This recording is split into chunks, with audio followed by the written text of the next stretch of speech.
Most doctors, nurses, and well-meaning relatives misguided you. They told you by the 4-month mark, things would settle down.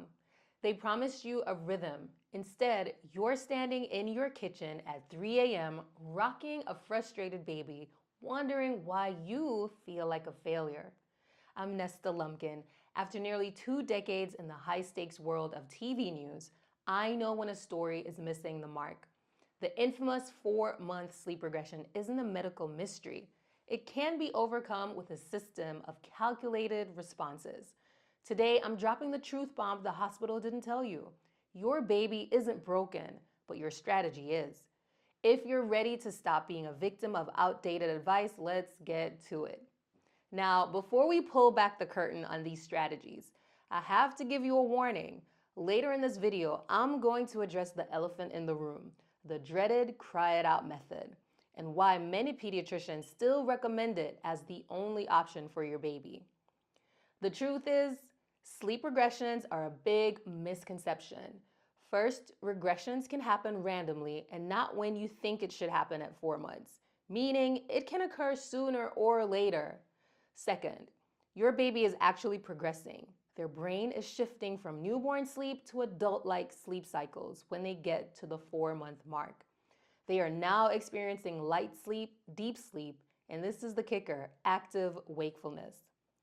The reason they aren't sleeping is that they're waking up between cycles and realize they don't know how to get back to sleep without you. You have become a human prop at this point. If you continue to act as the biological pacifier, you aren't helping them, you're keeping them trapped in a cycle of exhaustion. You have to decide right now, are you a parent or a service provider? The Baby Sleep Accelerator roadmap shows you exactly what to do to overcome sleep regressions so your baby knows how to get themselves back to sleep with little or no intervention from you. The goal is for you to have an identity shift so you can start seeing yourself and your spouse as the lead strategists when it comes to your baby's sleep. This is where most parents drop the ball. They treat sleep like a hope. You say things like, hopefully one day my baby will sleep all night. But with a few tweaks, you can soon see sleep like a standard in your home. Dads, I'm talking to you specifically here. You aren't the backup parent in this. You are a secret weapon that can help your baby sleep faster. When there's a shift in your baby's sleep patterns, you have so much power and authority that you naturally carry. Notice how your baby responds when you walk into the room or when you speak to them. Your baby is looking out for those cues when they have sleep issues. I show moms and dads how to use this gift in the most effective ways to get their babies sleeping fast. Dads are very effective when it comes to teaching their babies how to self-soothe and go back to sleep just by saying certain phrases. You can find out more in the Baby Sleep Accelerator system. If mom walks in smelling like milk every time there's a whimper, then your current way of getting your baby to sleep stays broken. You need to implement a chain of command. When the baby wakes up at non-feeding time, dad can step in without having to physically be in the same room. Why? Because dads represent a different standard. You are there to provide comfort without the crutch. This isn't about being mean, it's about being a leader who guides their child toward independence. If your baby isn't sleeping all night, I want you to look at your environment. Most nurseries are designed for cute, not for sleep. That aesthetic over function approach could be costing you better sleep. First, I want you to start with the light factor. If you can see your hand in front of your face in the room that your baby is sleeping in, then it's too bright. Total darkness is a biological requirement for melatonin production, which helps your baby sleep better. Second, look at the sounds that you're using. If you're using a noise machine, how are you using it? Playing it all night could be interrupting your baby's sleep. Plus, there are certain sounds like water sounds, which are more effective than other sounds. And third, is it too hot or too cold in your baby's room? Studies show that 68 to 72 degrees is the sweet spot. If it's too hot, your baby's more likely to stay in alert mode. Before we go any further, let's talk about the gap between where you are and where you want to be. Most parents are guessing. They're trying things, But in my world, we don't try, we execute. That is why I created the Baby Sleep Accelerator program. This isn't just a list of tips, it's a high-level framework designed to get your baby sleeping through the night fast. And we do it without using the cry it out method. I'm going to show you exactly how to respond to those middle of the night wakings so your baby doesn't just go back to sleep, but stays asleep. It's about building a standard of rest for your entire home. So if you want this blueprint in your hands today, you can grab the book, Baby Sleep Accelerator. It's on Amazon.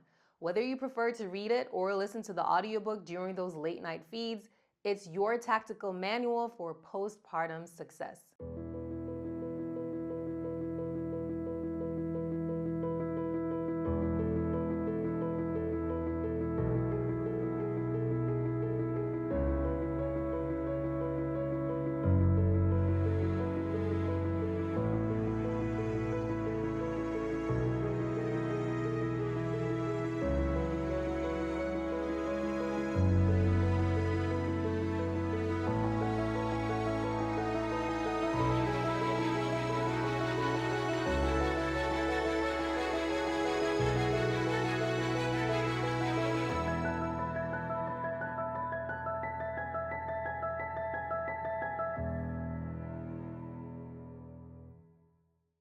People ask me, Nesta, do I have to let my baby cry for them to fall asleep?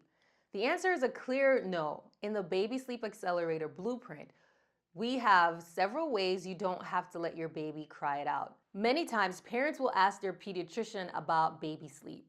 Newsflash, many pediatricians still recommend the cry it out method, despite the toll it takes on your family. The truth is, most medical professionals are trained in health, not in the high-level strategy of behavioral sleep. They give you the only tool they have in their toolbox at the moment. Plus, they barely have enough time between patients to explain further. But if you want to try the cry it out, there is a better way to do it, a more effective way. Yes, when your baby cries, it seems like they're in discomfort. And often moms associate that with long-term trauma for their child. But the key is not to let your baby cry for long stretches. I'm not advocating you try the cry it out method, but for the moms out there willing to, there is a more effective way to do it. You don't have to let your baby cry for the sake of crying so they'll eventually get tired and fall asleep. I've seen babies break out in sweats, vomit, hyperventilate when people try to cry it out. In the Baby Sleep Accelerator program, you are given no cry methods to get your baby to sleep, but you are also given the choice to give your baby the space to learn how to fall asleep, even if it involves some level of crying, based on your preference. What we do is teach you how to respond to your baby when they cry. And as a parent, your job is to show your baby how to sleep better. The main thing is to get your baby sleeping better. If not, that could also lead to another type of trauma that often gets overlooked. The trauma that happens when a mother who is too exhausted to drive safely, or a father who is underperforming at work because he's not getting enough sleep at night. The 4-month regression is often one of your first real tests when it comes to your baby's sleep.